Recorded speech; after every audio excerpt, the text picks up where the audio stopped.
NATO members to approve their requests. And the Swedish delegation is expected to travel to Ankara next week. U.S. President Joe Biden has arrived at the site of a mass shooting that left 10 people dead and 3 injured. The shooting took place inside of a supermarket in Buffalo, New York on Sunday. President Biden and the First Lady Jill Biden laid flowers at the site not long ago. Most of the victims were black, and the 18-year-old shooter left a manifesto saying that he wanted to kill as many black people as possible. President Biden warned that the white supremacist ideology motivating the gunman is tearing the country's soul apart. Well, staying in the U.S., voters are going to the polls in the state of Pennsylvania.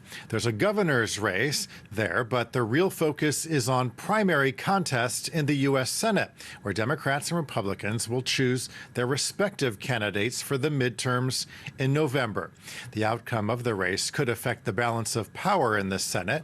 Joining us now is our Washington correspondent, Ketevan Gorjestani. Ketevan, there's been a lot of focus on the Republican candidates. It's been a pretty charged campaign, hasn't it?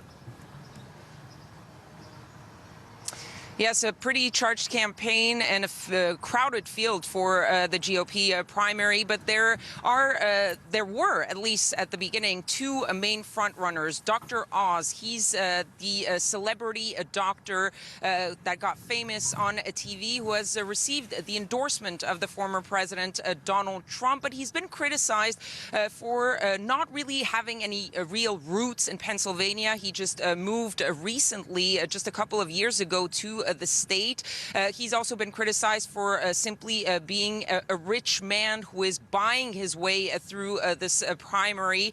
He's also been attacked by some of his rivals for his dual citizenship. He is partly Turkish, and he has served in the Turkish military and still votes in the country, but he has said that he will be giving up his Turkish citizenship if he is elected as the new senator. He is seemingly the front runner thanks to that endorsement by Donald Trump, but he is challenged by Dave McCormick, another rich man, a former hedge fund manager, who has also been criticized for his lack of roots in Pennsylvania. He also moved to the States pretty recently, and he has been attacking Mehmet Oz. They've been really going back and forth, the 2 of them. So it looked like a 2-horse race until the last few weeks, which have seen a surge, a late surge by Kathy Barnett. She is seen as really a more local grassroots candidate, but one that has been dubbed Ultra MAGA, Make America Great Again, that Trump movement. She hasn't been endorsed by him, but a lot of that movement has come to her aid and have propelled her into that 2-man race. And so now it is virtually a 3-way tie between these 3 candidates who all are claiming to be part of the MAGA movement, but only one, Mehmet Oz, has the support of Donald Trump. And one of the questions will be how much that endorsement actually does work in this election, to see if Mehmet Oz, despite all the criticism, can use that Trump endorsement to win this primary in the Republican Party. Okay, so those are the Republicans. I imagine it's not as exciting on the Democratic side. Who are the candidates there, and how is the race shaping up? Well, it's sort of a 2-man race there, and a sort of rematch of the 2020 presidential Democratic primary between the progressive Bernie Sanders and the more moderate Joe Biden, who went on to become president. And so you're seeing this battle between progressives and moderates shape up in this Democratic primary race between Connor Lamb, a former representative, House representative here from Pennsylvania. Connor Lamb, who is seen as the more centrist, more establishment candidate. He is facing off with Lieutenant Governor of Pennsylvania, John Fetterman. He is a much more progressive candidate. He sort of stands out in the political scene physically. He towers at 6'8", and he's also someone who really ditches the suits of the Washington politicians to prefer a hoodie and shorts. And so he is sort of a very big big figure in the progressive movement. John Fetterman, who is the front runner, who has been the front runner ever since the start of this campaign. He did, however, just a couple of days ago suffer a stroke, but he says he's feeling fine and that he will continue to campaign all the way through the end. Okay, our Washington correspondent, Ketevan Gorjestani, reporting for us from Pennsylvania, Philadelphia, Pennsylvania. Ketevan, thanks a lot. Well, the results are in, and reformist candidates in Lebanon's parliamentary elections have made some big gains. Hezbollah, which is backed by Iran, lost its majority, which is a major blow to the militant group. The results are said to reflect voters' anger with Lebanon's ruling elite. Jenny Shin with the story. Lebanon's election results are out, and they foretell a significant change in the balance of power. The country's Iran-backed Hezbollah group and its allies scored 62 seats in the 128-seat assembly, falling short of the 65 needed to retain a majority in parliament. A turnaround for the Shiite faction, who has held majority support since 2018. Their strongest opponents in parliament will be led by the Saudi-aligned Christian party, the Lebanese Forces, who ran a fierce anti-Hezbollah campaign. The country's frustration against the status quo also gave a push to reformist political groups that emerged from the 2019 demonstrations, winning at least 13 seats, while anti-establishment candidates picked up 16, a significant jump for both compared to the 2018 elections. Sunday's voting recorded a low turnout at just over 40% and was marred by allegations of voter fraud. Some reformists accused traditional parties of trying to invalidate some diaspora votes on which they had pinned their hopes. The Interior Ministry has denied the claims. Falsification? Do you see falsification in these results?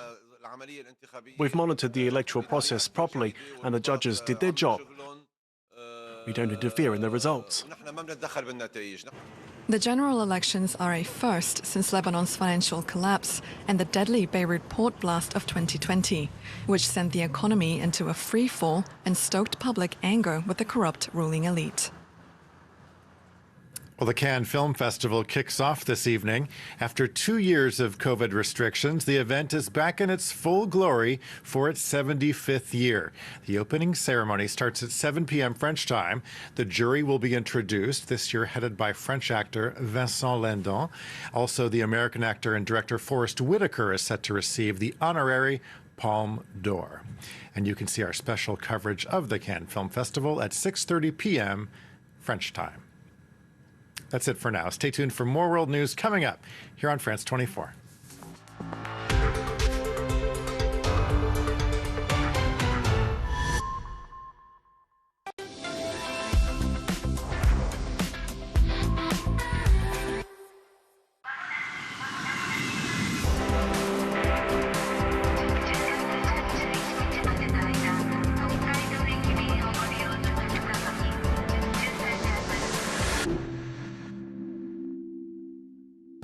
And it's time now for culture.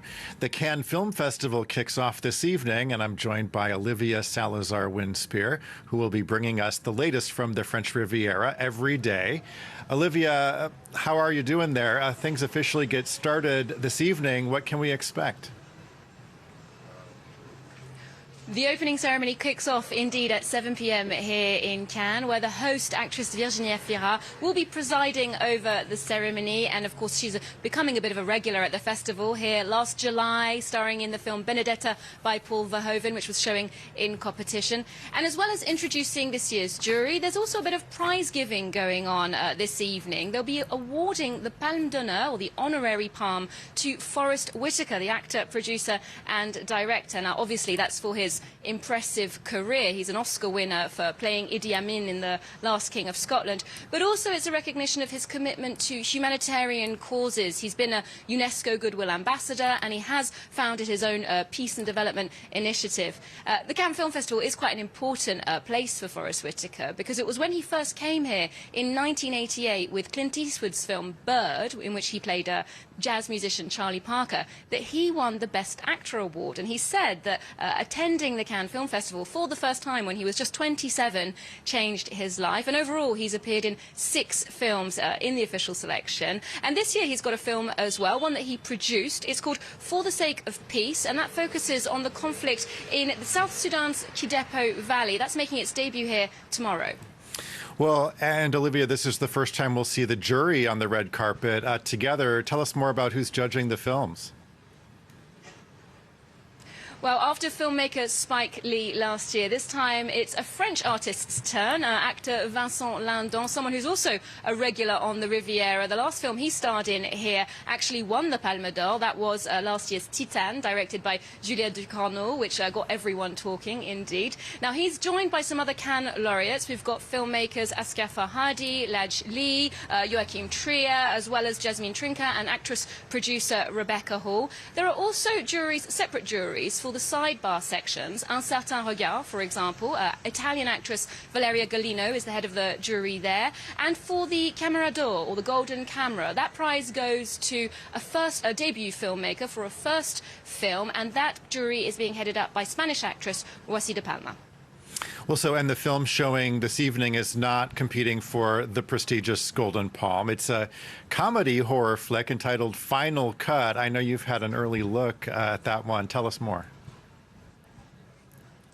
Yeah, the opening film is called Final Cut, and this is really a film within a film. It focuses on the French filmmaker played by Romain Duris, who agrees to adapt a Japanese zombie horror movie with one very strange constraint, one challenge. He's got to make the whole thing in one 30-minute take. Quite tricky, and that gives rise to some physical comedy from his actors, played by Bérénice Bejo, Gregory Gadebois, and newcomer Mathilde Lutz. Now, this is really a love letter to genre cinema, the sort of B-movies that feature loads of fake blood and gimmicky camera technique and overacting. But it's also an interesting behind-the-scenes look at what it is to get a film made, the sort of artistic compromises that you have to make, and reconciling your private life with your creative ambitions.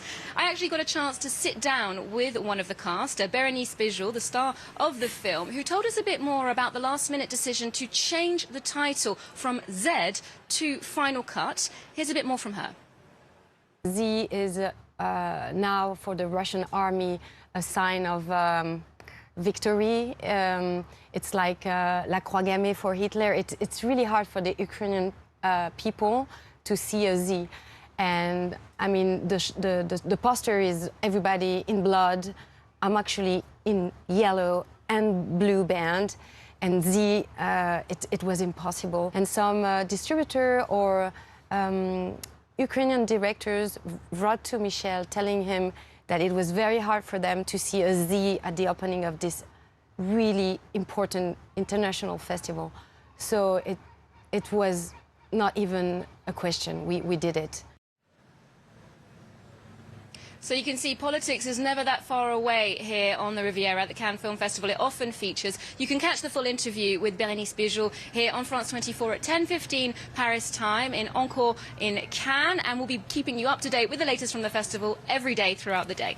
Okay, Olivia Salazar-Winspear reporting for us from the Cannes Film Festival. Olivia, we look forward to hearing from you in the coming days. 3 years ago, the images of the fire that engulfed the medieval church of Notre Dame in Paris made headlines around the world. After the initial shock, thousands of men and women, including architects, scientists, or painters, started working around the clock to restore the building to its former glory. Notre Dame Revisited on France 24 on France24.com.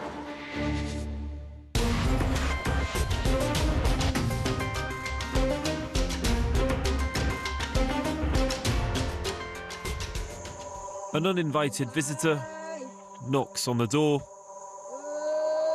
Oh, no, no, no, no. In search of food.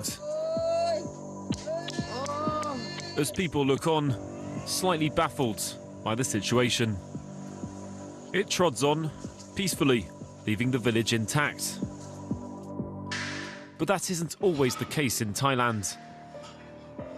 This elephant knocks down part of a wall to force his way into the kitchen. Look, he will charge him. And it can get dangerous. Look, he charged them.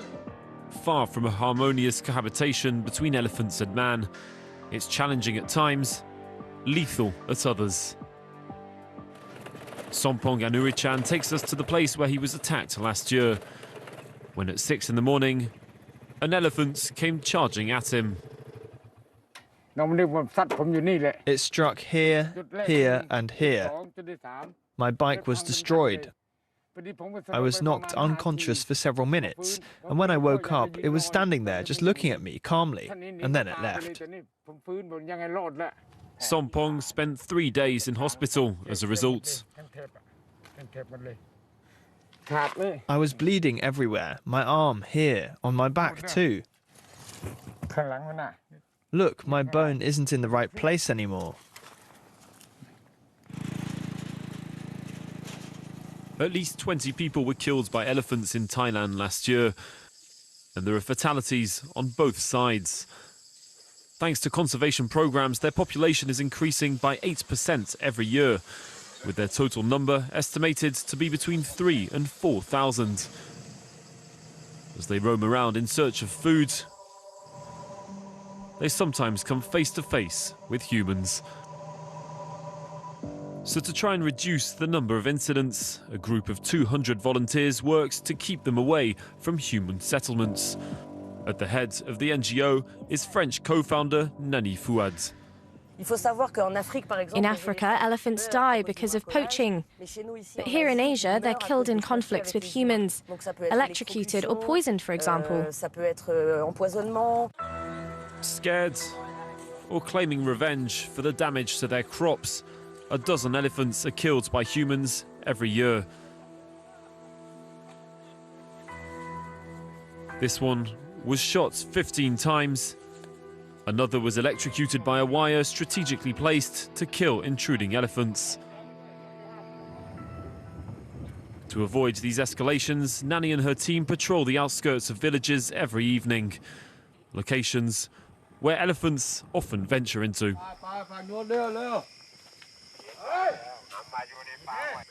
A resident has alerted them of an elephant nearby.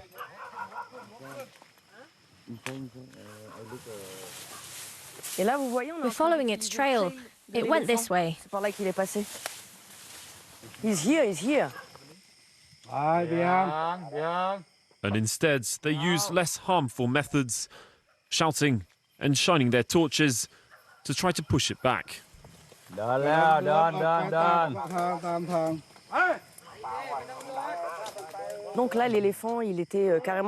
elephant was next to a house in the village.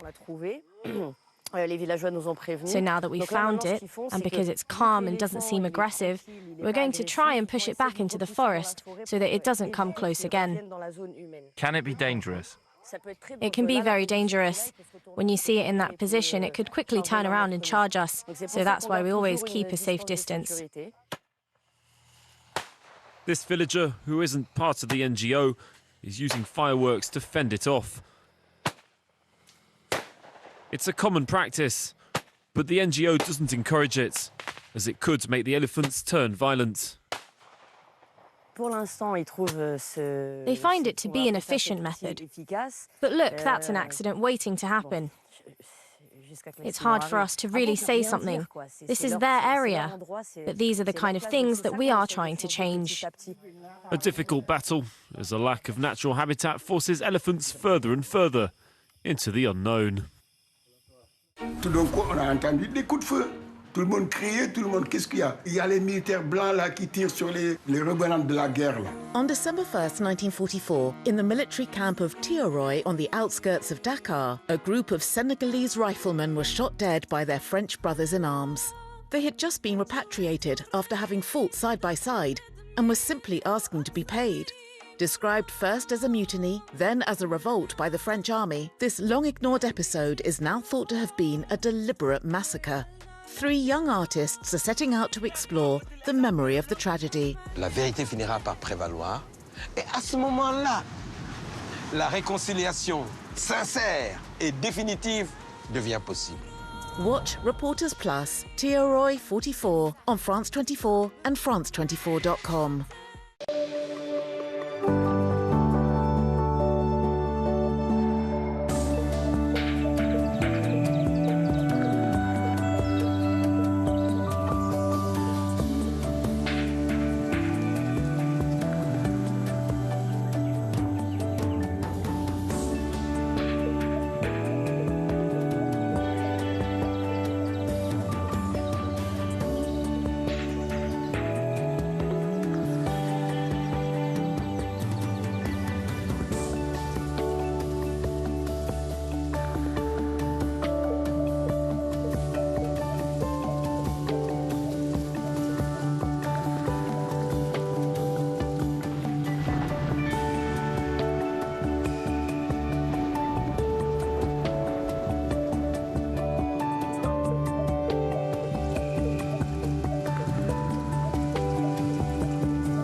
Worldviews.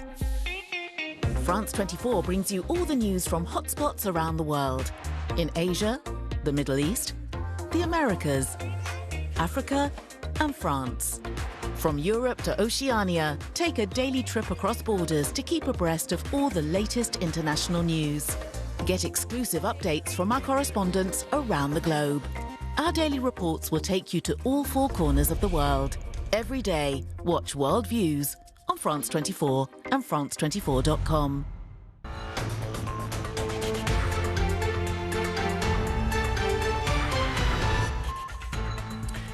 If you thought the Brexit drama was over, think again. An announcement from the UK on changing the Northern Ireland Protocol is prompting a strong response from the European Union.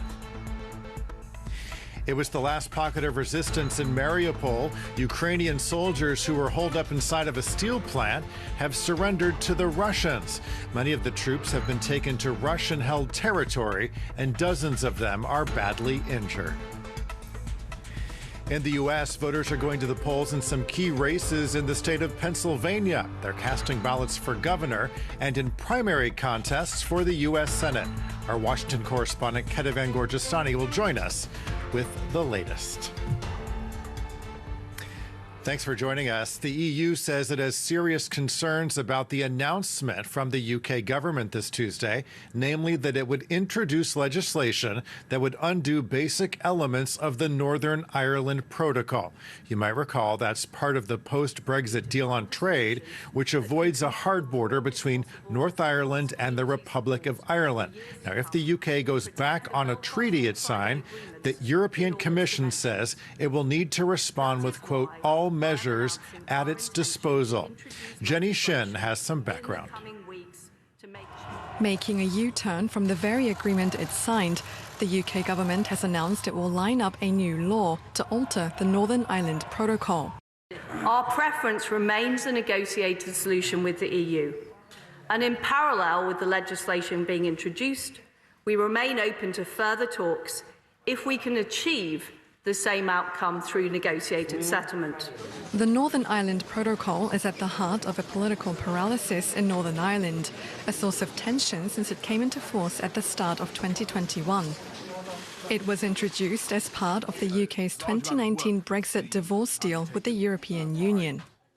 After the UK left the single market, a border had to be established for checks of certain goods arriving in the EU from non-EU countries. Northern Ireland is the only part of the UK sharing a land border with an EU country, the Republic of Ireland. But a hard border between these two territories would have risked stoking instability due to their troubled political history.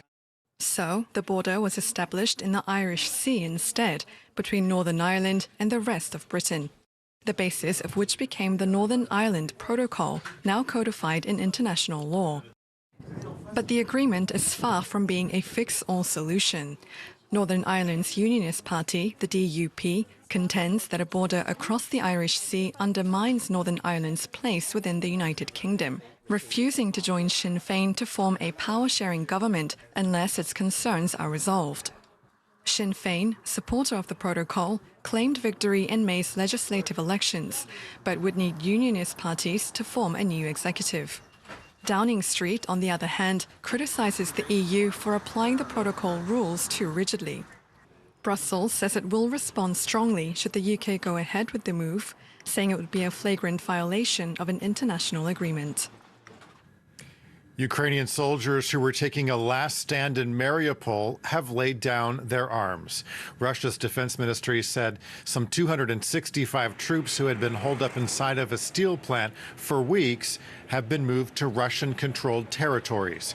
It was the last pocket of resistance in the city, and Moscow has now secured a link between Crimea and areas it controls in the east. Our regional correspondent Gulliver Craig reports. We don't yet have any detailed information about what exactly the deal between Ukraine and Russia over these fighters from Azovstal has been. Clearly, there has been a deal because they have been transferred alive to a Russian-controlled part of Ukraine, part of the southeastern Donbass region that has been under Russian control since 2014. The most wounded among them have been taken to a hospital in Novoazovsk, and the rest of them have been taken to a village called Olenivka, which is just to the southwest of Donetsk, the capital of Donetsk region. Now, we also don't know how many are still there in Azovstal. The Ukrainian government a few days ago was talking about around 1,000 Ukrainian fighters still there, though they themselves always declined to publicly give their exact numbers. It seems, though, according to what the Ukrainian Defense Ministry has been saying, that the plan is for there to be some kind of exchange. One presumes that this might be a prisoner exchange involving Russian prisoners of war who were held in Ukraine, but there is speculation that it might involve not actually a prisoner of war, but Viktor Medvedchuk, the Ukrainian oligarch and pro-Russian politician who is currently in detention accused of treason in Ukraine and who had expressly publicly called for himself to be exchanged against these these Ukrainian soldiers who are now in Russian custody from Mariupol. I'm actually in Chernihiv in northern Ukraine right now, right near a house that was destroyed when a Russian plane was shot down by Ukrainian forces. And I asked the owner of the house whether or not she would feel happy if the pilot of this plane, who parachuted out and is still alive in Ukrainian custody, was exchanged against one or more of the fighters from Mariupol. And she said absolutely categorically no. She wanted to see this pilot brought to justice, and she would be disappointed if he was released in exchange for a Ukrainian prisoner of war. That's our regional correspondent Gulliver Craig reporting. Well, Finland's parliament has overwhelmingly approved the country's bid to join NATO. Meanwhile, the leader of a nationalist party in Turkey is warning that NATO's expansion to include Sweden and Finland could provoke a greater world conflict with Russia. His comments come a day after President Erdogan said Sweden and Finland should not be allowed into the alliance. James Vicina has the story. He's said it before and isn't ready to budge. We will not say yes to the countries who apply sanctions to Turkey and want to join NATO. Recep Tayyip Erdogan remains firmly opposed to Sweden and Finland's bids to join the alliance, with a reference to measures taken by the countries in 2019, when both halted arms sales to Turkey in response to its offensive against Kurdish forces in Syria. Erdogan has also stressed the incompatibility of their support for the Kurdistan Workers' Party, the PKK, which it considers a terrorist organization, as do the European Union and the United States. Over the past 5 years, neither Stockholm nor Helsinki have responded to any of Ankara's extradition requests. I have to say something very sincere and direct. Neither country holds a clear stance against terrorist organizations. The president's spokesperson earlier said that they hadn't shut the door to Sweden and Finland's membership. Any new applicants need all current NATO members to approve their requests, and a Swedish delegation is expected to travel to Ankara next week. U.S. President Joe Biden has arrived at the site of a mass shooting that left 10 people dead and 3 injured. The shooting took place inside of a supermarket in Buffalo, New York on Sunday. President Biden and the First Lady Jill Biden laid flowers at the site not long ago. Most of the victims were black, and the 18-year-old shooter left a manifesto saying that he wanted to kill as many black people as possible. President Biden warned that the white supremacist ideology motivating the gunman is tearing the country's soul apart. Well, staying in the U.S., voters are going to the polls in the state of Pennsylvania. There's a governor's race there, but the real focus is on primary contests in the U.S. Senate, where Democrats and Republicans will choose their respective candidates for the midterms in November. The outcome of the race could affect the balance of power in the Senate. Joining us now is our Washington correspondent, Ketevan Gorjestani. Ketevan, there's been a lot of focus on the Republican candidates. It's been a pretty charged campaign, hasn't it? Yes, a pretty charged campaign and a crowded field for the GOP primary, but there were, at least at the beginning, two main frontrunners. Dr. Oz, he's the celebrity doctor that got famous on TV, who has received the endorsement of the former president, Donald Trump, but he's been criticized for not really having any real roots in Pennsylvania. He just moved recently, just a couple of years ago, to the state. He's also been criticized for simply being a rich man who is buying his way through this primary. He's also been attacked by some of his rivals for his dual citizenship. He is partly Turkish, and he has served in the Turkish military and still votes in the country, but he has said that he will be giving up his Turkish citizenship if he is elected as the new senator. He is seemingly the front runner thanks to that endorsement by Donald Trump, but he is challenged by Dave McCormick, another rich man, a former hedge fund manager, who has also been criticized for his lack of roots in Pennsylvania. He also moved to the States pretty recently, and he has been attacking Mehmet Oz.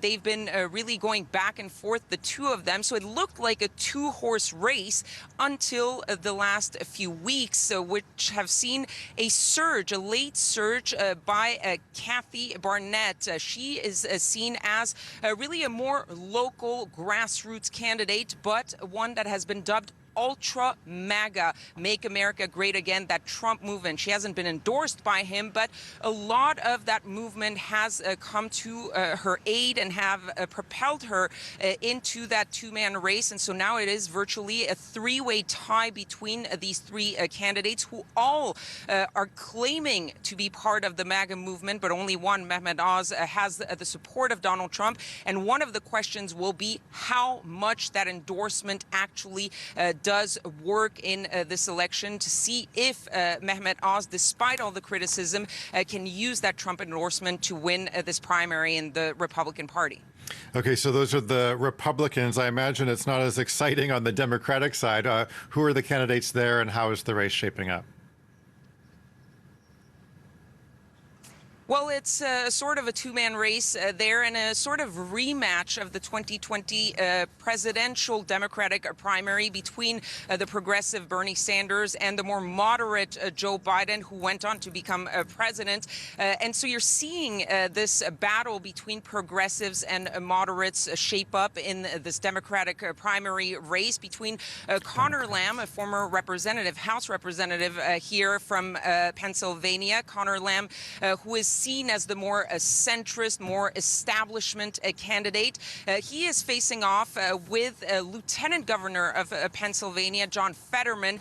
He is a much more progressive candidate. He sort of stands out in the political scene physically. He towers at 6'8", and he's also someone who really ditches the suits of the Washington politicians to prefer a hoodie and shorts. And so he is sort of a very big figure in the progressive movement. John Fetterman, who is the front runner, who has been the front runner ever since the start of this campaign. He did, however, just a couple of days ago suffer a stroke, but he says he's feeling fine and that he will continue to campaign all the way through the end. Okay, our Washington correspondent, Ketevan Gorjestani, reporting for us from Pennsylvania, Philadelphia, Pennsylvania. Ketevan, thanks a lot. Well, the results are in, and reformist candidates in Lebanon's parliamentary elections have made some big gains. Hezbollah, which is backed by Iran, lost its majority, which is a major blow to the militant group. The results are said to reflect voters' anger with Lebanon's ruling elite. Jenny Shin with the story. Lebanon's election results are out, and they foretell a significant change in the balance of power.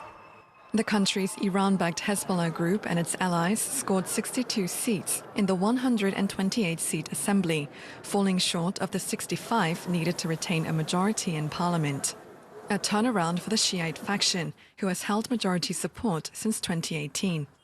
Their strongest opponents in parliament will be led by the Saudi-aligned Christian party, the Lebanese Forces, who ran a fierce anti-Hezbollah campaign. The country's frustration against the status quo also gave a push to reformist political groups that emerged from the 2019 demonstrations, winning at least 13 seats, while anti-establishment candidates picked up 16, a significant jump for both compared to the 2018 elections. Sunday's voting recorded a low turnout at just over 40% and was marred by allegations of voter fraud.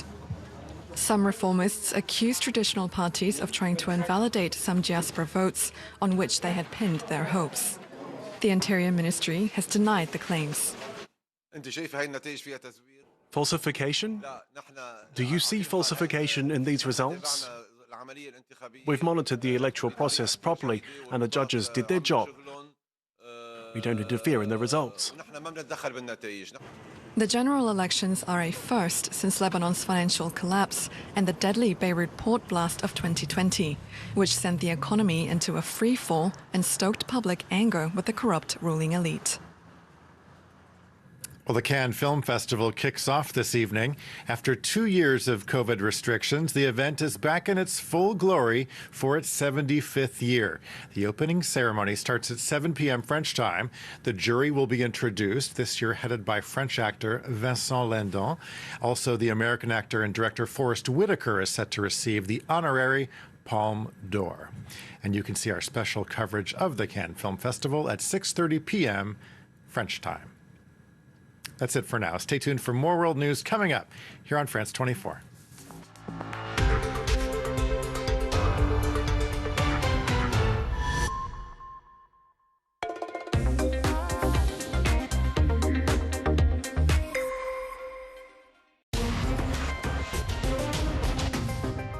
Hello and welcome to Middle East Matters. I'm Delon D'Souza. Coming up on the show this week. Israel says it will investigate the assault on slain journalist Shireen Abu Akleh's funeral. This after police beat mourners during the funeral procession, causing the coffin to fall. Reformist candidates make big gains in parliamentary elections over in Lebanon. Militant group Hezbollah dealt a major blow after losing its majority in parliament. And another sandstorm hits Iraq, authorities advising people not to go outside. Thousands of Iraqis facing difficulties breathing and the country's airspace has been forced to shut. But first, an Al Jazeera journalist was killed last week during an Israeli raid in the West Bank. Shireen Abu Akleh was wearing a flak jacket at the time with the word press clearly marked. Both Israelis and Palestinians have traded blame over who fired the shot, and Israel has opened an investigation into heavy-handed police tactics used during Abu Akleh's funeral procession, which caused her coffin to fall. We can now bring in Sharif Mansour, Middle East and North Africa Program Coordinator at the Committee to Protect Journalists. Thank you very much for joining us here on France 24. Now, Palestinian authorities have ignored Israeli offers for a joint investigation. Given how Shireen's funeral procession went last week, should anyone be surprised?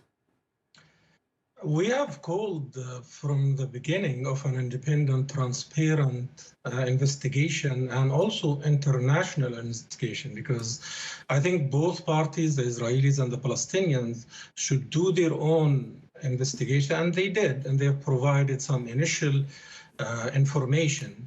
But we want that evidence, forensic evidence, to be shared with other stakeholders, including the U.S. government, the Qatari government, and the ongoing UN probe into the killing and targeting of journalists and media outlets in Israel and the occupied Palestinian territories.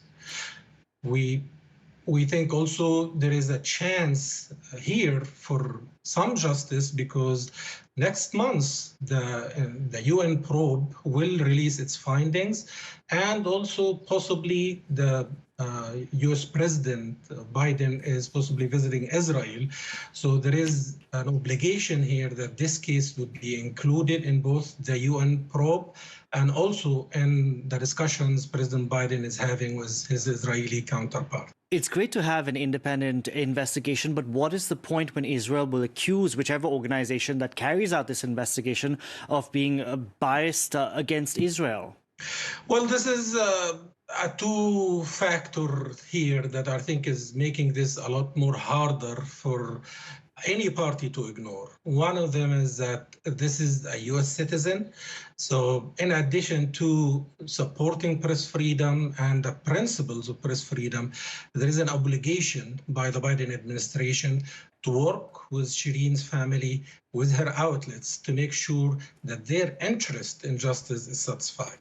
There is also the ongoing conversation here is about the Israeli army's trigger-happy rules of engagement that had started this UN probe exactly a year ago when they targeted 28 media facilities, including U.S. Associated Press, Al Jazeera, and many Palestinians.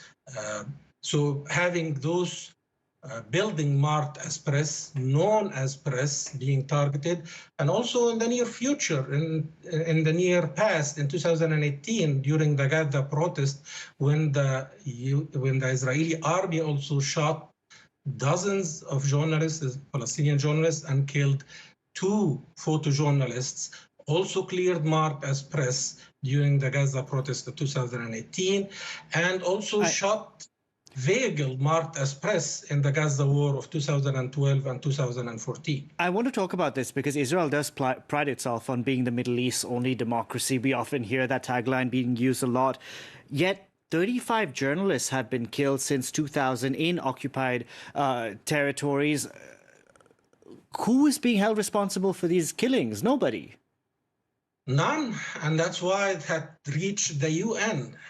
Usually the UN doesn't touch anything until all local and regional accountability mechanisms have been exhausted without justice. None of the soldiers were held accountable who were responsible for targeting journalists and media outlets, and majority of them were not even investigated. And so far, what we see right now is that soldier who's being investigated, they just took his gun.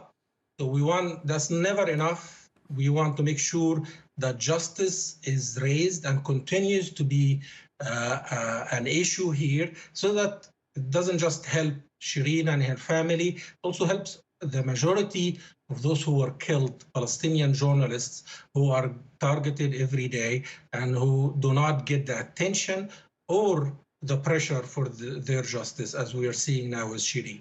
And future journalists who go out and try and do the jobs and report on this very difficult part of the world.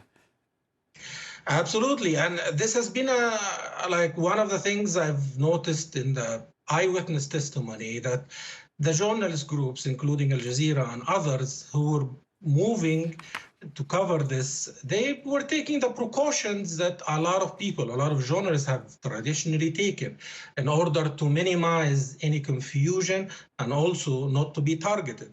They have waited, they have shown themselves to the Israeli side, and later on the shooting starts. So we want to make sure that safety is important as a discussion, and also accountability would be the first outcome of any investigation.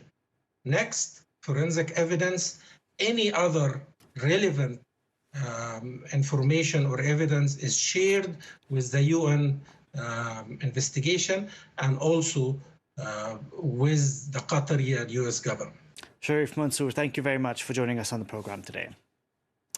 Now, Lebanon's militant group Hezbollah has lost its majority in parliament. According to official results, 12 new pro-reform MPs have won seats. The newcomers come from different sects, and they have broken the hold of traditional parties in parliament.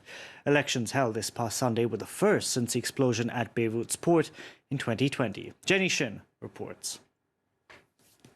Lebanon's election results are out, and they foretell a significant change in the balance of power. The country's Iran-backed Hezbollah group and its allies scored 62 seats in the 128-seat assembly, falling short of the 65 needed to retain a majority in parliament. A turnaround for the Shiite faction, who has held majority support since 2018. Their strongest opponents in parliament will be led by the Saudi-aligned Christian party, the Lebanese Forces, who ran a fierce anti-Hezbollah campaign. The country's frustration against the status quo also gave a push to reformist political groups that emerged from the 2019 demonstrations, winning at least 13 seats. while anti-establishment candidates picked up 16, a significant jump for both compared to the 2018 elections. Sunday's voting recorded a low turnout at just over 40% and was marred by allegations of voter fraud. Some reformists accused traditional parties of trying to invalidate some diaspora votes on which they had pinned their hopes. The Interior Ministry has denied the claims. Falsification? Do you see falsification in these results? We've monitored the electoral process properly, and the judges did their job. We don't interfere in the results. The general elections are a first since Lebanon's financial collapse and the deadly Beirut port blast of 2020, which sent the economy into a free fall and stoked public anger with the corrupt ruling elite.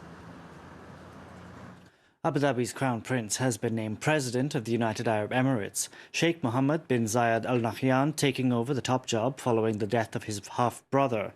A host of dignitaries, including French President Emmanuel Macron and the US Vice President Kamala Harris, flooded into Abu Dhabi to pay their respects to the country's late ruler and meet the new president. Now, intense sandstorms have been sweeping Iraq. Local authorities advising people to remain indoors. Visibility has dropped so much that it's forced the country to close its airspace. At least 8 sandstorms have hit Iraq since April, and thousands of people have wound up in hospital, finding it difficult to breathe. As dust and sand sweeps over Baghdad, the city disappears behind a thick orange cloud once again.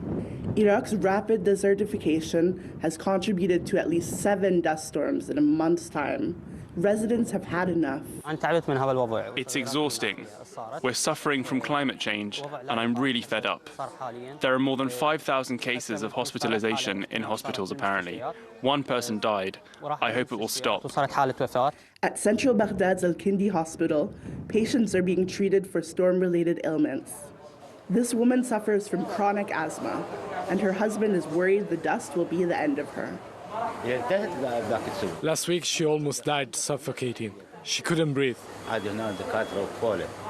Outside, the storm rages on. Doctors here know they'll have to continue treating patients in respiratory distress all day. This year, we've had a lot more dust storms. It's become very frequent, and the number of patients continues to increase in our services. The proliferation of these storms is a result of widespread desertification. Water is becoming increasingly scarce in Iraq due to climate change, but also because dams built upstream in Turkey and Iran are choking the country's rivers. The first to suffer are Iraq's farmers, who can no longer provide water for their crops. This is what's left of my 18,000 square meters of land. 2 lemon trees, which died last year. Musab had to buy this water pump to draw up groundwater. But it's not a sustainable solution. There's a lot of sulfate in these waters. It's killing our crops. Honestly, it's impossible to be a farmer in this country today. The sector's simply drying out. Iraq is one of the most vulnerable countries to climate change, and its 40 million inhabitants are already dealing with the consequences every day. That's it for this edition of Middle East Matters. From all of us on the team, thank you very much for watching.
cinema in the spotlight on France 24 and France24.com.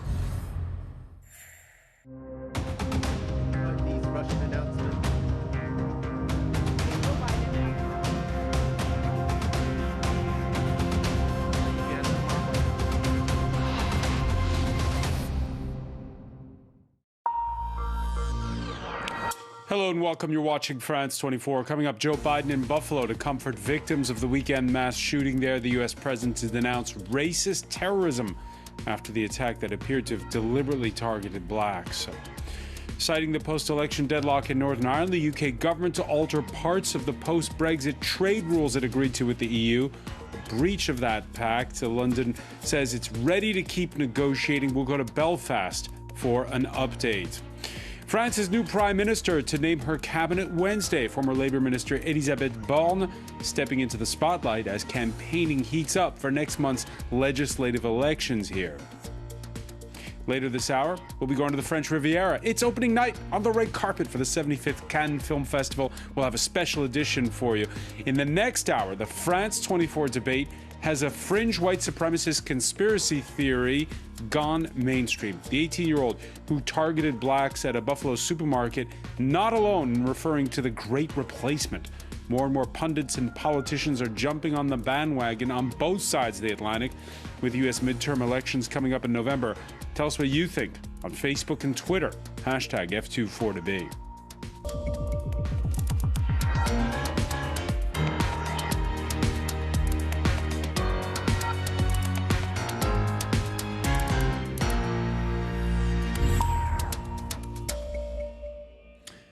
Hello, everyone. I'm François Picard. What can a president of the United States do? Joe Biden in Buffalo after the worst racist attack of his presidency.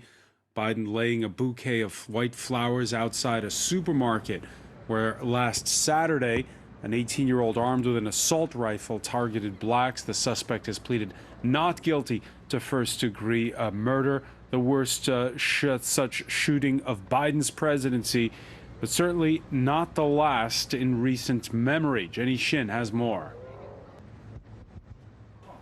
It's a grim tally. Since a decade ago, racially motivated attacks are on the rise in the United States. The COVID-19 pandemic fueled violence against the Asian community over the country. In March 2021, a 21-year-old man targeted 3 massage parlors in Atlanta, leaving 8 dead, including 6 women of Asian origin. Activists say the statement of Donald Trump, president at the time of the outbreak of the pandemic, only amplified anti-Asian hate. When the President of the United States calls the coronavirus the China virus, Kung flu, that's an insult to all of us as Asians. So they are blaming us for a virus that has nothing to do with us in America. In August of 2019, a massacre of 23 people in a supermarket in Texas by a man claiming to be a far-right militant. In a statement to the police, he explained he wanted to kill as many Mexicans as possible. A year earlier, in 2018, a white supremacist burst into a Pittsburgh synagogue and shot 11 people to death in what became the deadliest anti-Semitic attack in the history of the United States. This is the most horrific crime scene I've seen in 22 years with the Federal Bureau of Investigation. Members of the Tree of Life Synagogue, conducting a peaceful service in their place of worship, were brutally murdered by a gunman targeting them simply because of their faith. And in June of 2015, a 21-year-old man opened fire in a church in South Carolina, claiming the lives of 9 African Americans. In the past several years, the so-called Great Replacement theory has been gaining ground in the US. The racist conspiracy theory claims that the white population would be gradually replaced to extinction by non-white immigrants. Investigators of mass shootings found that the xenophobic theory has inspired several perpetrators of recent attacks. For more, let's cross to Buffalo. Photojournalist Craig Ruddle is there. Craig, tell us where you are.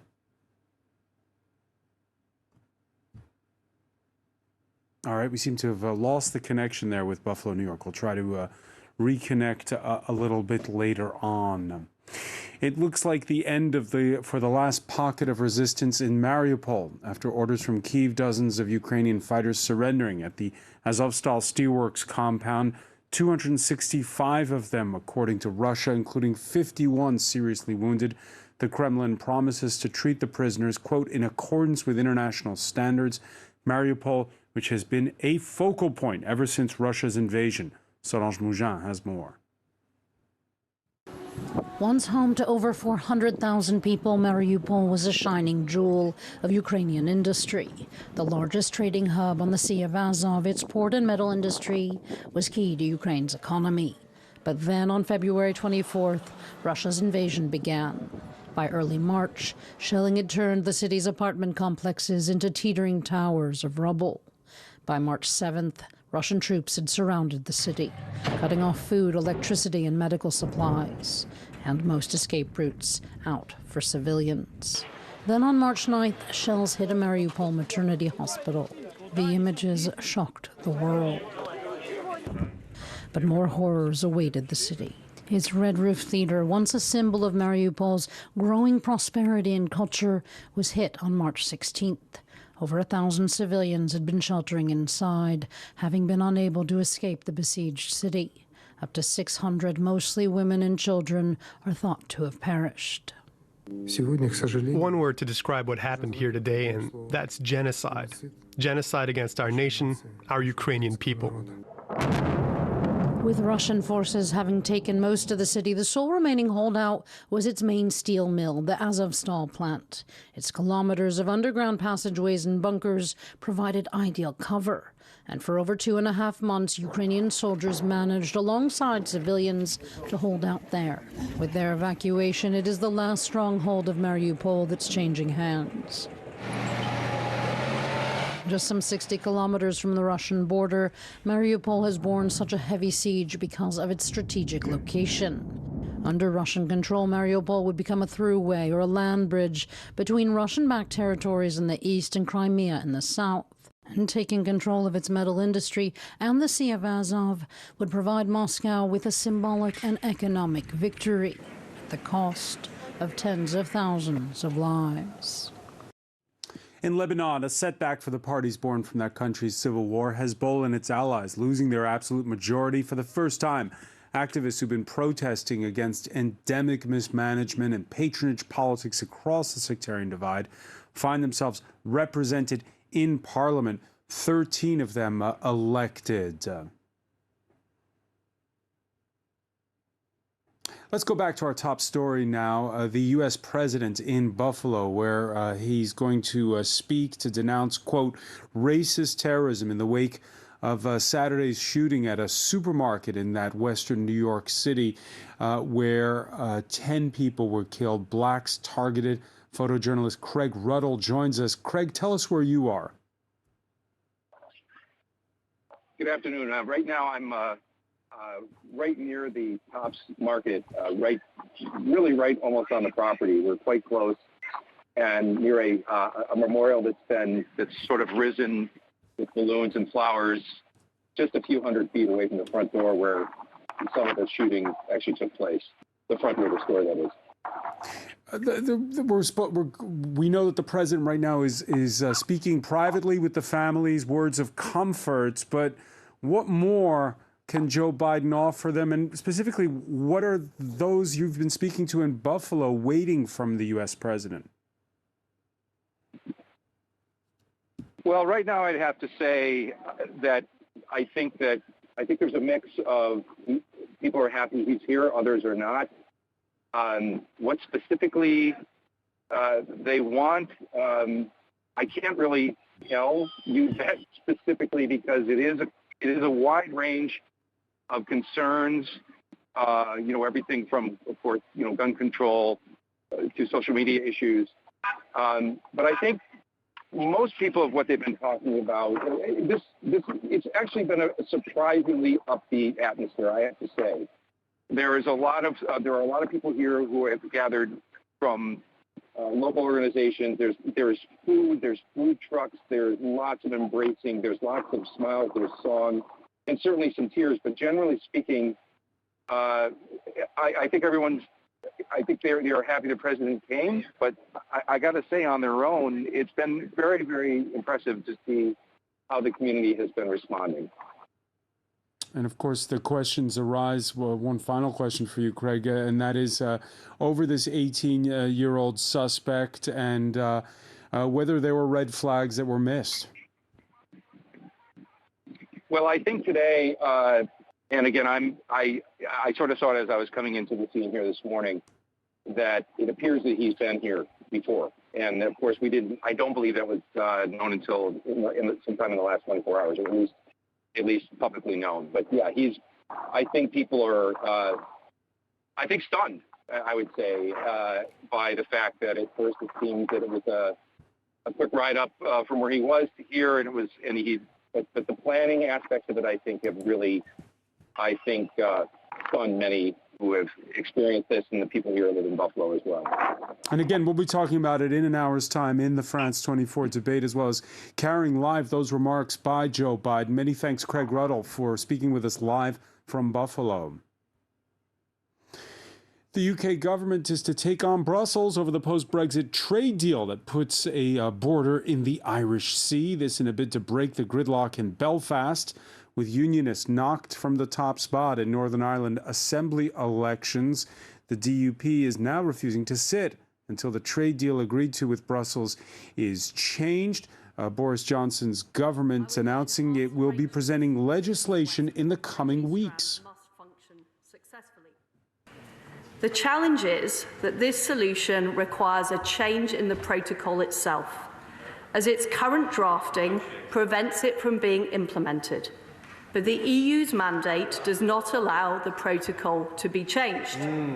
To respond to the very grave and serious situation in Northern Ireland, we are clear there is a necessity to act to ensure the institutions can be restored as soon as possible. For more, let's go to Belfast and France 24 correspondent Hervé Amorique. Hervé, is this enough to break the gridlock in the Northern Ireland Assembly? What Liz Truss bill does, it gets the Democratic Unionist Party off the hook. That's why Jeffrey Donaldson, its leader, was the only one to welcome this announcement by Liz Truss, the Foreign Secretary, the British Foreign Secretary. But the Democratic Unionist Party refused to share power with the rest of the parties here in this building behind me in Stormont, although they're not the largest party anymore. As you said, Sinn Féin is now, but they're the largest unionist party, the largest party of those who want Northern Ireland to remain part of the UK. And they have an enormous problem with the protocol, the Brexit arrangements for Northern Ireland, because they create a trade border between Great Britain and Northern Ireland, and they say that it's a problem for unionists who want to be treated the same as any other part of the UK. The problem is that in Northern Ireland, the balance of sensitivities is very delicate. So if you give something like that to the unionist, Jeffrey Donaldson's unionists, the DUP, who don't even represent far from a majority, they represent only 1/3 of the deputies here behind me, then you have a problem. You risk causing a problem with the 2/3 of the Assembly, of the other deputies, who want the protocol to be implemented as is, because they believe that this is the best way to ensure that there will not be a physical border on the island of Ireland. And that's what this protocol was set to set up, to make sure that this wouldn't happen. Now, by this type of legislation, of course, you remove that, that possibility, and for many on the island of Ireland, this will be an enormous problem. It will be a problem for Brussels as well, because I can tell you that some of the elements of that bill will cause many problems in Brussels and further afield. All right, Brussels, which for now is keeping its reactions to a minimum. Hervé Amorique, many thanks for that live update from Belfast. She had lunch with the president, first full day on the job for France's new prime minister, Elisabeth Borne, promoted from labor minister after Emmanuel Macron's re-election, and in the build-up to next month's legislative polls. Let's cross to France 24's Catherine Norris-Trent.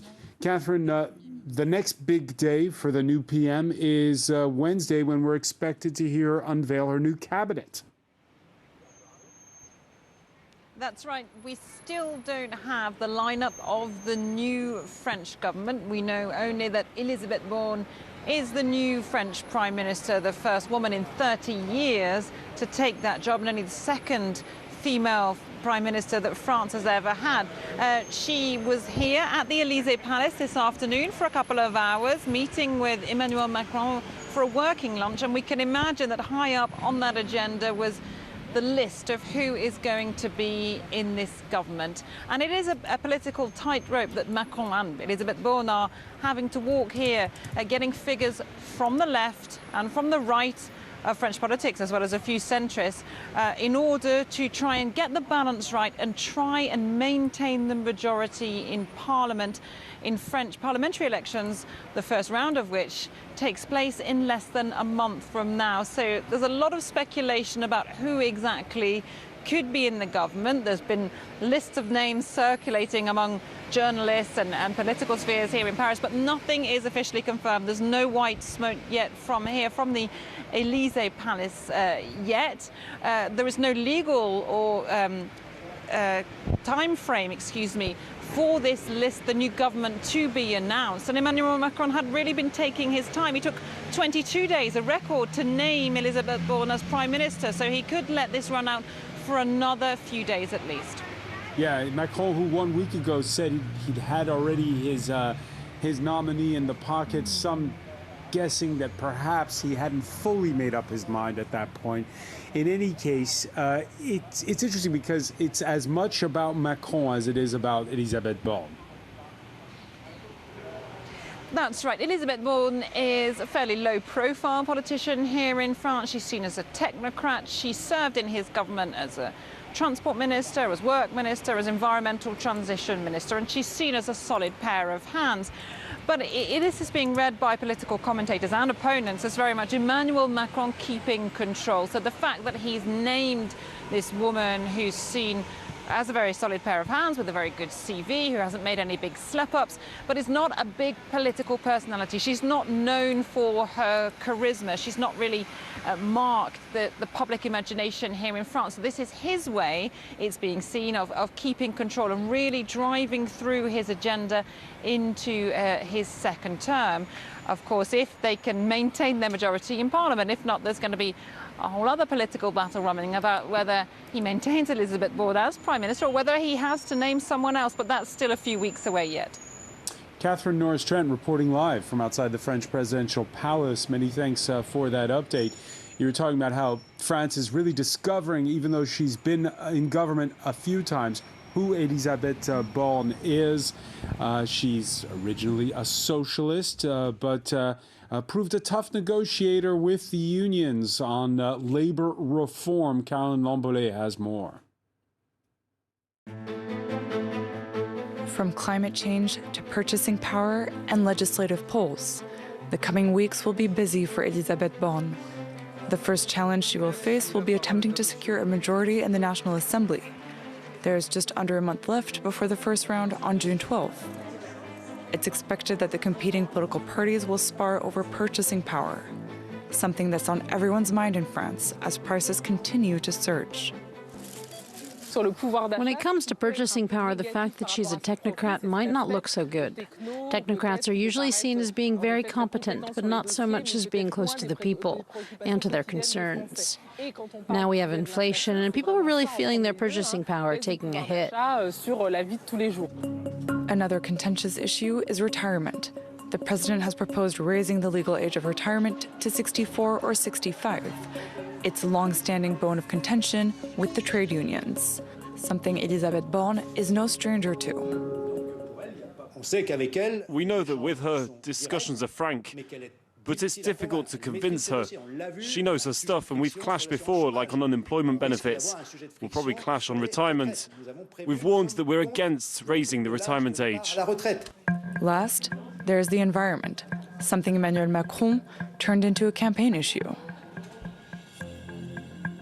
She's very familiar with topics related to the environment.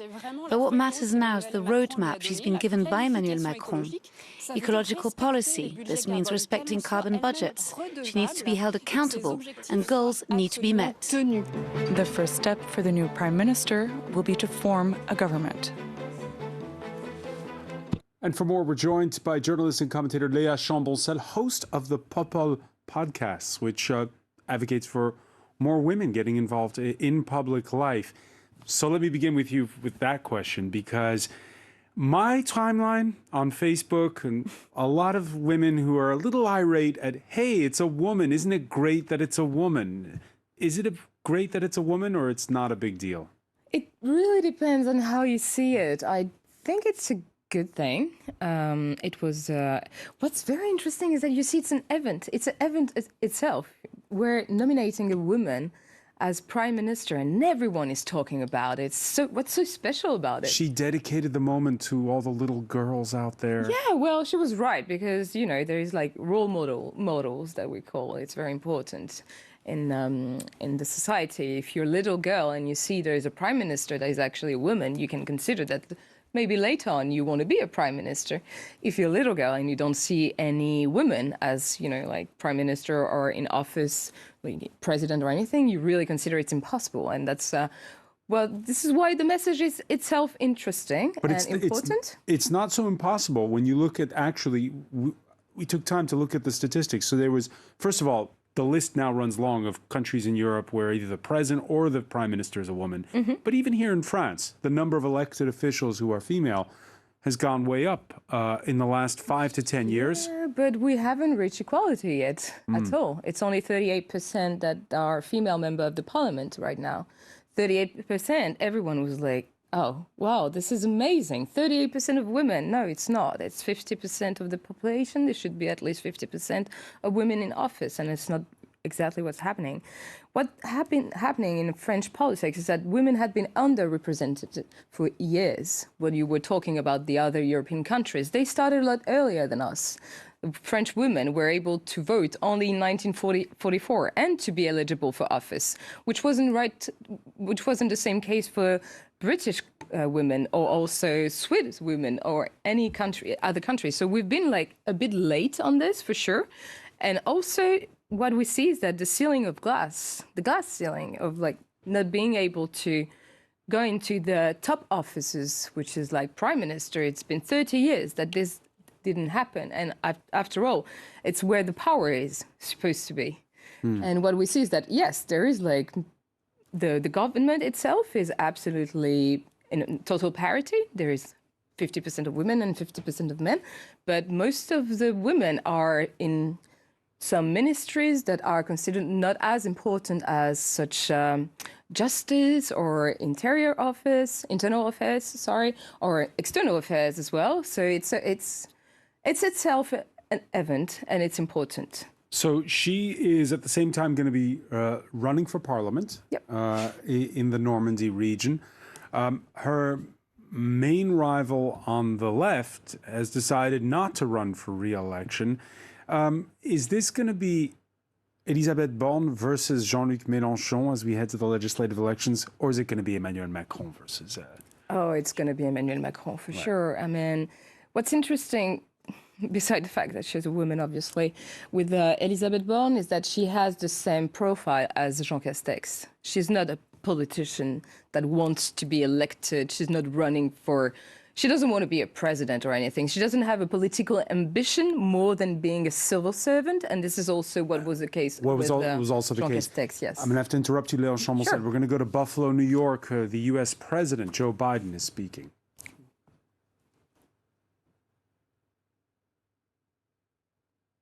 Wonderful. Thank you. And I know this is a lot of, when a vice presidential or a presidential trip shows up, there's all kinds of paraphernalia and people, and I know it's not easy. I want to thank your law enforcement officers for not just what they did in this crisis, but for accommodating us, and all the elected officials and law enforcement officers, first responders, and faith leaders that are here today. Jill and I have come to stand with you. And to the families, we've come to grieve with you.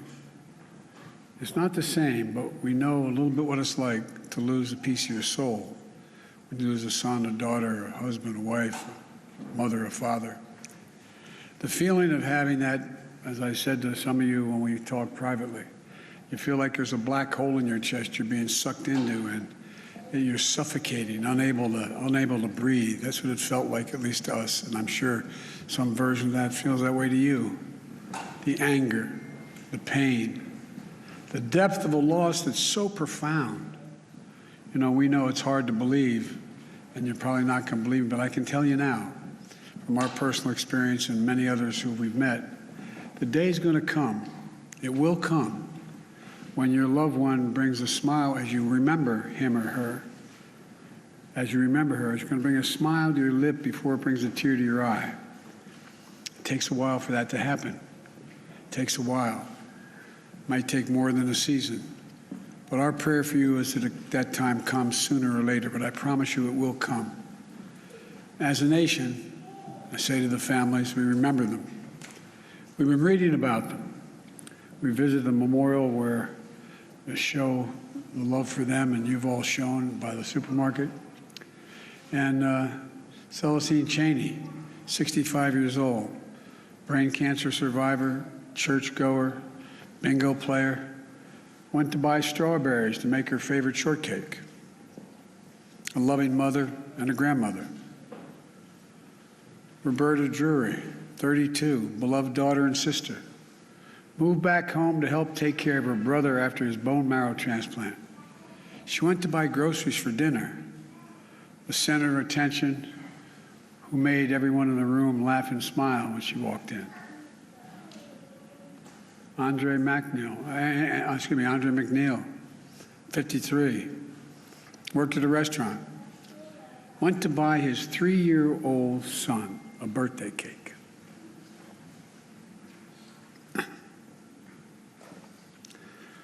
His son's selling a birthday, asking, where's Daddy?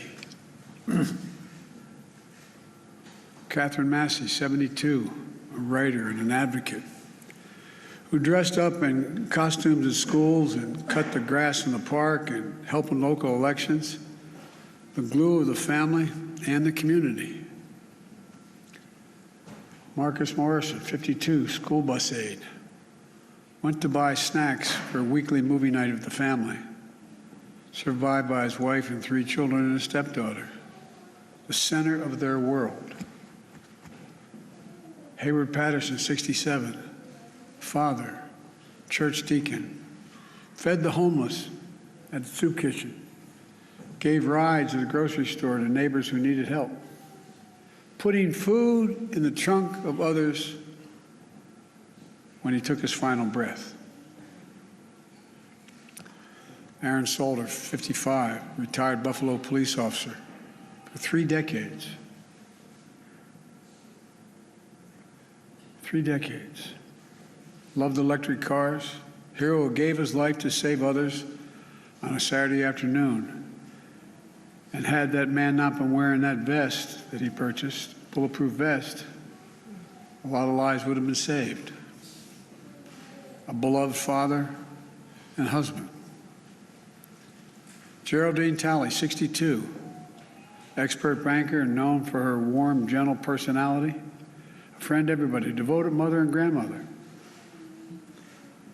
Ruth Whitfield, 88, beloved wife, mother, grandmother, great-grandmother, sang in the church choir, a caretaker of her husband, bringing him clean clothes, cutting his hair, holding his hand every day she visited him in the nursing home.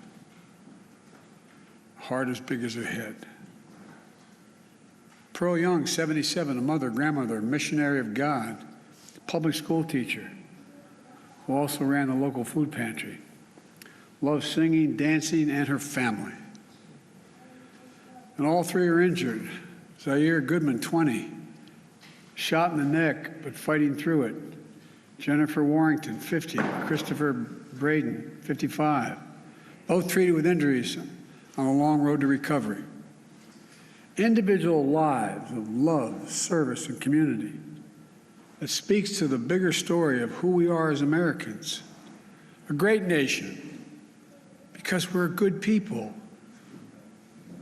Jill and I bring you this message from deep in our nation's soul. In America, evil will not win, I promise you.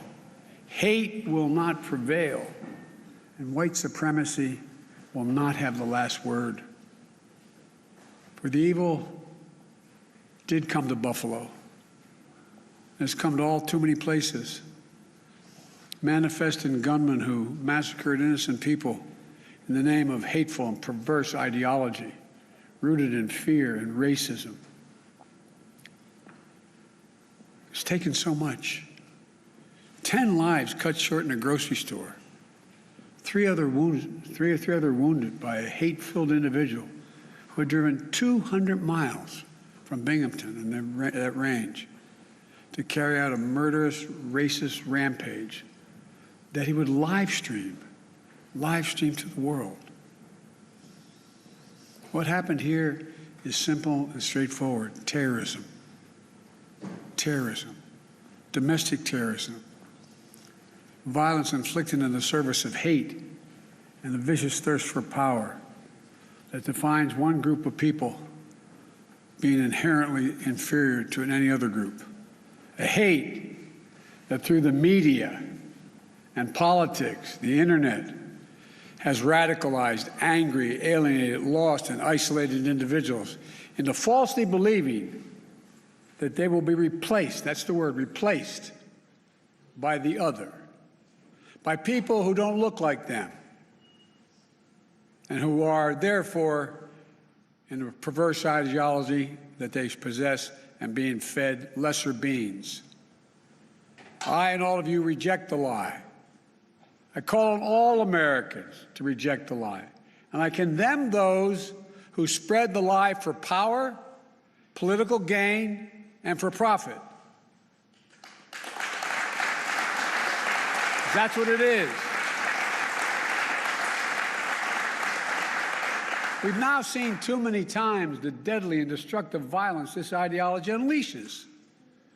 We heard the chants, "You will not replace us," in Charlottesville, Virginia. I wasn't going to run, as the senator knows, again for president. When I saw those people coming out of the woods of the fields in Virginia, in Charlottesville, carrying torches, shouting, "You will not replace us," accompanied by white supremacists and carrying Nazi banners, that's when I said, no. And I, honest to God, those who know me, Chuck, you know, I wasn't going to run for certain. But I was going to be darned if I was going to let anyway. I'm going to get going. Look, we've seen the mass shootings in Charleston, South Carolina, El Paso, Texas, and Pittsburgh, last year in Atlanta, this week in Dallas, Texas, and now in Buffalo, New York. White supremacy is a poison. It's a poison running through it really is. Running through our body politic. And it's been allowed to fester and grow right in front of our eyes. No more. I mean, no more. We need to say as clearly and forcefully as we can that the ideology of white supremacy has no place in America. None.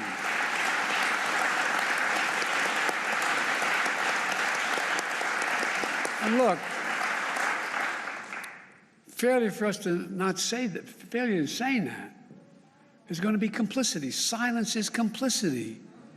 It's complicity. We cannot remain silent. Our nation's strength has always come from the idea. It's going to sound corny, but think about it. What's the idea of our nation? That we're all children of God. All life, liberty, our universal goods, gifts of God. We didn't get it from a government. We got it from because we exist. We're called upon to defend them.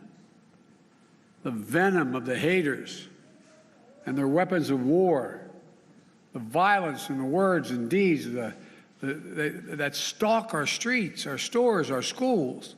This venom, this violence cannot be the story of our time. We cannot allow that to happen. Look, I'm not naive. I know tragedy will come again. It cannot be forever overcome. It cannot be fully understood either. But there are certain things we can do. We can keep assault weapons off our streets. We've done it before. I did it when we passed the crime bill last time, and violence went down, shootings went down. You can't prevent people from being radicalized to violence, but we can address the relentless exploitation of the internet to recruit and mobilize terrorism. We just need to have the courage to do that, to stand up. Look, the American experiment in democracy is in a danger like it hasn't been in my lifetime. It's in danger this hour. Hate and fear are being given too much oxygen by those who pretend to love America, but who don't understand America. To confront the ideology of hate requires caring about all people, not making distinctions. Reverend, the scripture is seeing that we're all part of the divine. Love thy neighbor as thyself. That's the America I know, that Jill knows. And most deserve the most, look, we're the most multiracial, most dynamic nation in the history of the world. Now's the time for the people of all races, from every background, to speak up as a majority in America and reject white supremacy. These actions we've seen in these hate-filled attacks represent the views of a hate-filled minority. We can't allow them to distort America, the real America. We can't allow them to destroy the soul of the nation. As President of the United States, I travel the world all the time. And other nations ask me, heads of state in other countries, ask me, what's going on? What in God's name happened on January 6th? What happened in Buffalo? What happened? They ask.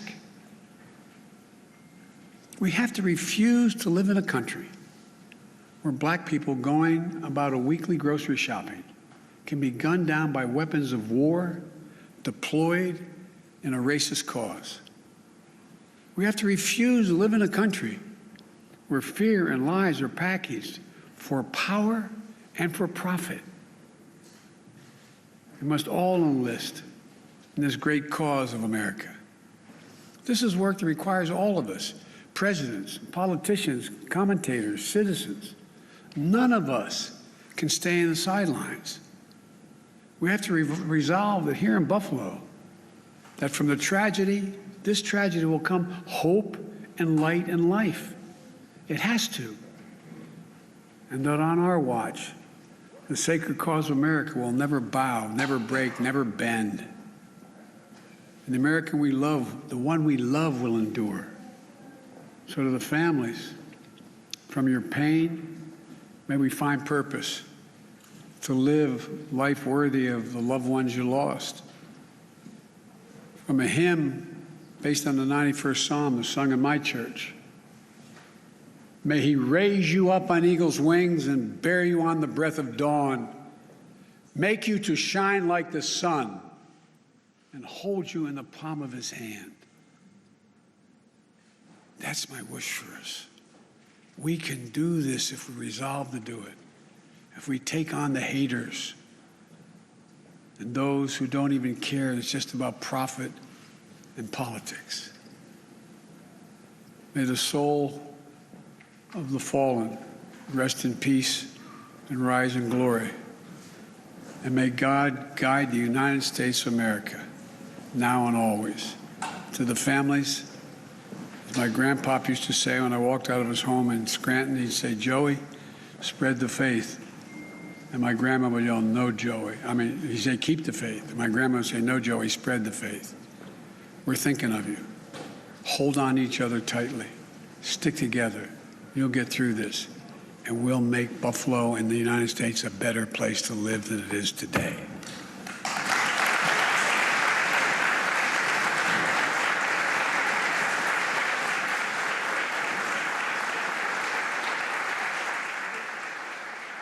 Live remarks from Buffalo, New York. U.S. President Joe Biden, who's been comforting the victims of Saturday's mass shooting at a grocery store in that city in the west of New York State. A shooting that was carried out by an 18-year-old who live streamed it and had a racist motivation. Joe Biden saying, "I condemn those who spread the lie being conspiracy theories for power, political gain, and for profit." He never mentioned the Republican Party by name, nor Donald Trump, but he did call out those who and alluded to cable news channels that spread white supremacist theories.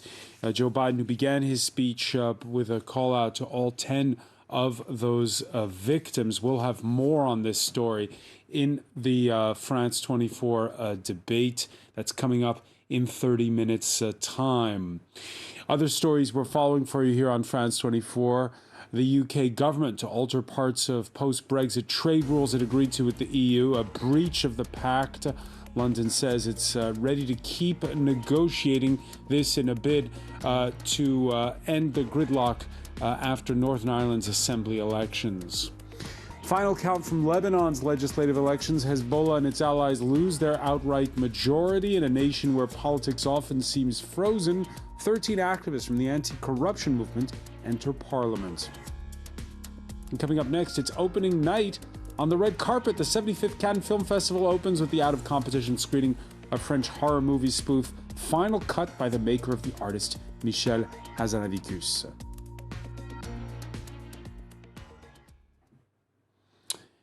And yes, it is opening night. We can cross over to France 24 culture editor Eve Jackson in the company of film critic Lisa Nesselson, ready to roll out the red carpet, Eve. Hello from opening night at the 75th Cannes Film Festival. We're excited to... Oui, il marque énormément. I'm here with France 24's film critic Lisa Nesselson, and we're looking down on the red carpet. And Lisa, I bet you're happy that things are back to normal after 2 years of COVID disruption. You could definitely say that. Just to remind our viewers, in 2020, because of COVID, the event had to be canceled entirely, although the programmers had done all the work. So they sent those films that would have been shown out into the world with the designation that they would have been shown, and most of them found their audiences. Last year, because COVID was still on the rampage, it's traditionally in May, they moved it to July, so I feel like we were kind of just here. And people from Asia still can't really travel, but there were 22,000 people accredited in July, and they're expecting 35,000, maybe even 40,000 this year. When you take into account that the regular population of Cannes is just 75,000, they notice when we all come to town. And in true Cannes style, the festival is opening with a French zombie comedy. Vraiment un des... Stars are marking up the red carpet steps behind us. It's a great choice to open with, isn't it? This is a fond spoof of really low-budget horror movies made by Michel Hazanavicius, who has made a lot of fond spoofs. The Artist, which was a fond spoof of silent, was a fond silent. They can't hear me. We can hear you loud and clear. Of silent films. Okay, sorry, a little glitch there. I was saying that Michel Hazanavicius is a master of fond spoofs of genres. So here in 2011 was the world premiere of The Artist, which of course went on to win many, many Oscars. He's also done spoofs of spy films, and this is a spoof of zombie films based on a Japanese movie from a few years ago. And apparently it's about a comedy about a film set where everything that can go wrong goes wrong. Directed by Michel Hazanavicius, and stars among others his partner, Bérénice Bejo, also in Oscar-winning film The Artist. She plays a makeup artist on a fictional film set. France 24 has been speaking to her.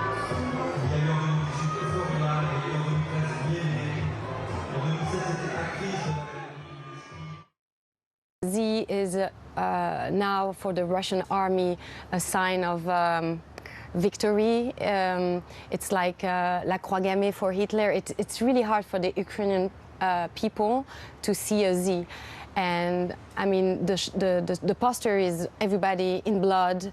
I'm actually in yellow and blue band, and Z, it was impossible. And some distributor or Ukrainian directors wrote to Michel telling him that it was very hard for them to see a Z at the opening of this really important international festival. So it was not even a question. We did it. And you can watch the full interview with Baroness Berger at 10:15 Paris time tonight or on our website. And our final cut is the first movie being shown here this evening. And the opening ceremony is soon to be taking place behind us. Tell us what happens in a Cannes opening ceremony. Well, people get very dressed up and they go in, and this year the very talented Belgian performer Virginie Efferat is the mistress of ceremonies, and there will probably be a lot of self-deprecating humor and inside jokes. Then they bring out all the members of the jury so people can get a good look at them dressed up before they watch 21 films in competition and hand out the awards 12 days from now. And this evening, the guest of honor, there will be a tribute to the American actor Forrest Whitaker. I can't believe it's been since 1988 when he so brilliantly played the jazz genius Charlie Parker in Clint Eastwood's Bird, which had its world premiere here. Wow, that seems like a really long time ago. One of the most awaited films is the Top Gun follow-up. Also, another film that came out a very long time ago in 1986. The most awaited movie star is Tom Cruise. Top Gun Maverick is being shown tomorrow, isn't it? So I'm told. Everybody is excited because, as the festival director put it, Tom Cruise is one of the last of the consummate actors who is deeply involved on every level of production. If you go look at his filmography and the films that he's helped produce, he also has impeccable taste, and apparently he's indestructible and fearless because he still does a lot of his own stunts, and that is something that as a viewer you can really feel.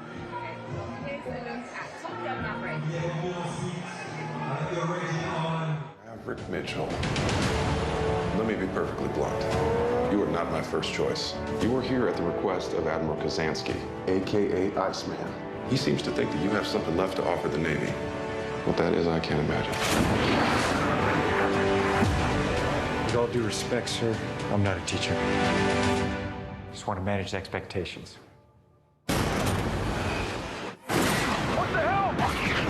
Good morning, aviators. This is your captain speaking. And we're off. Here we go.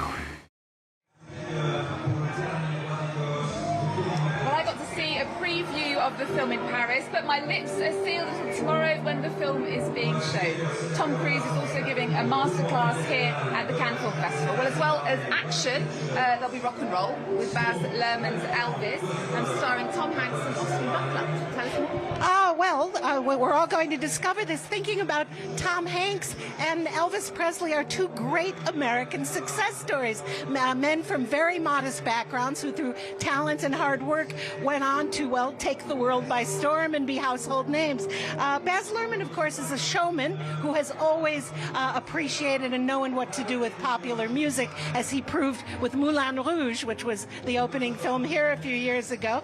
The world is full of Elvis impersonators, but we're going to see how well Austin Baker does as Elvis, and I can only assume that Tom Hanks will be pretty darn good as Colonel Tom Parker, who was Elvis's notorious manager. Top Gun and Elvis are the big events, but there's a competition as well. 16 films directed by men, 4 by women, and 1 by a male-female team.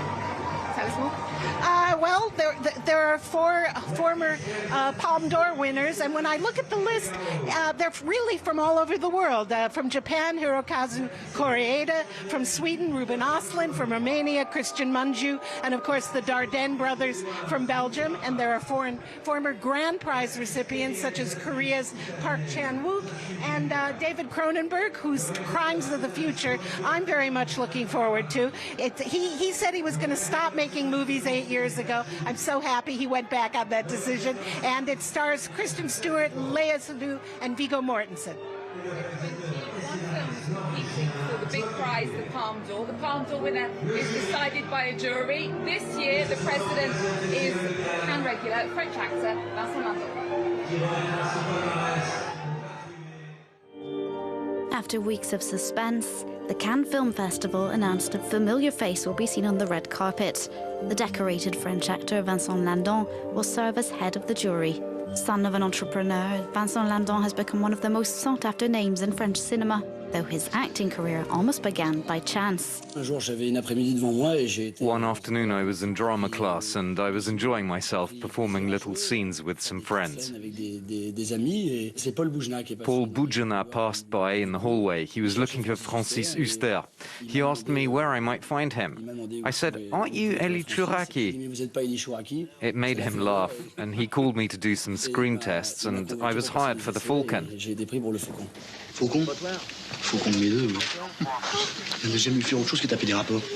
Showing his talent from the start, Lindon caught the eye of Claude Sauté, who offered him a role in Quelques jours avec moi, or A Few Days with Me. At the end of the 90s, he won popular appeal with Ma Petite Entreprise, with the famous soundtrack by Alain Bachung. In the film, he plays Ivan, who's fighting to avoid bankruptcy. From then on, he committed to making movies with a message. The pinnacle coming in 2015 at Cannes when he won Best Actor for his role in Stéphane Brissé's La Loi du Marché. Je vais toucher 500 € par mois. Je fais comment pour payer toutes mes factures, tout ce que je dois? Known for his careful attention to both his image and lines, Lindon knows how to play larger-than-life roles like Charcot or Rodin.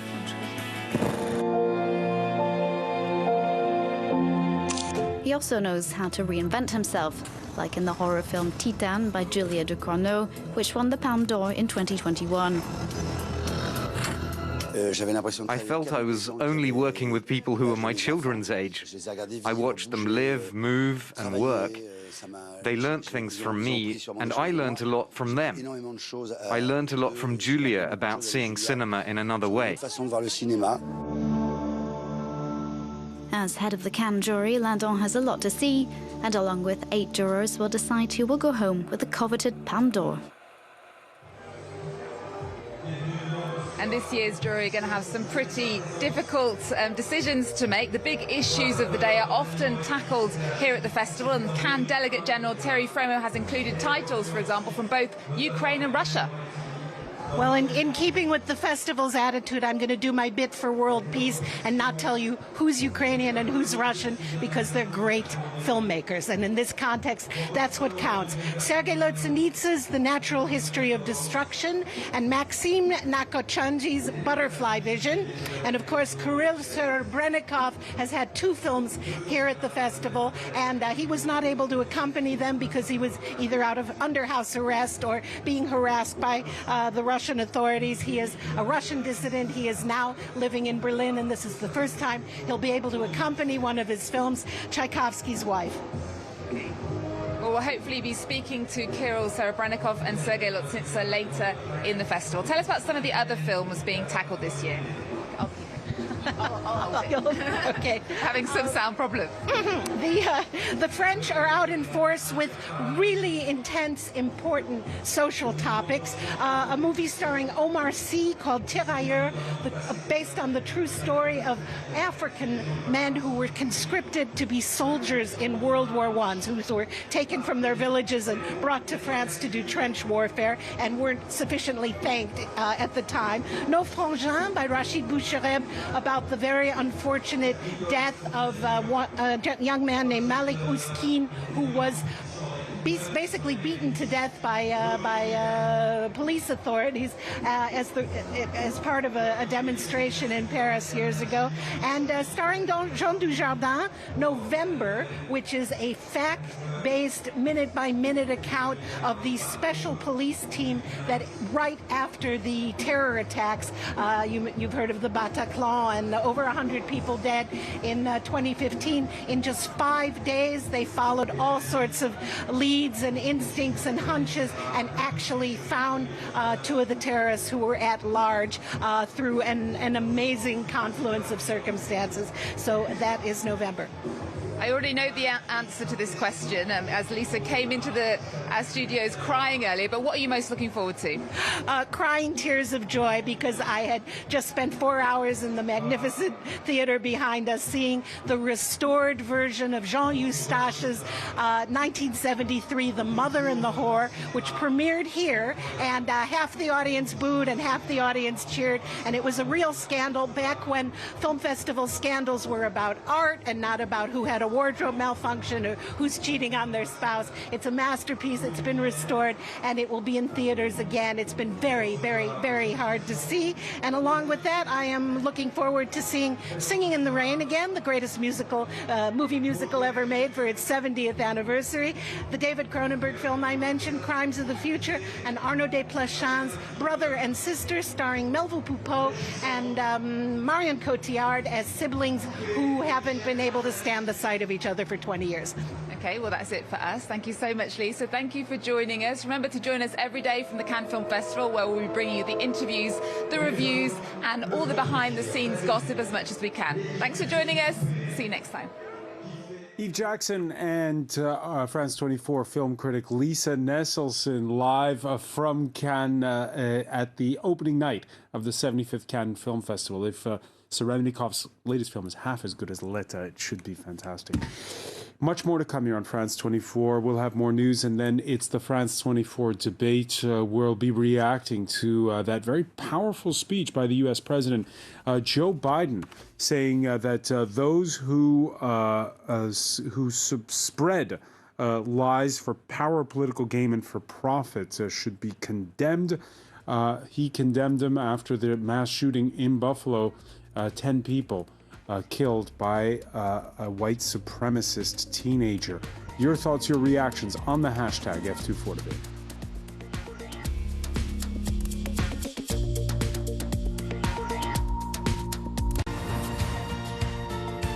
La médina de Tripoli veut dire beaucoup pour les habitants.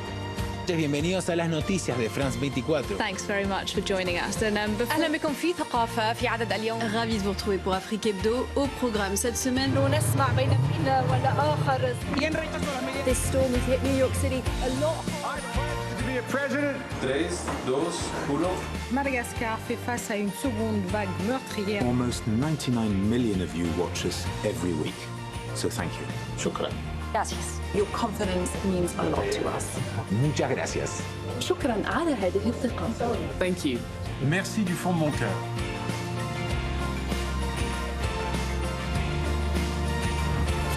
Liberté, égalité, actualité.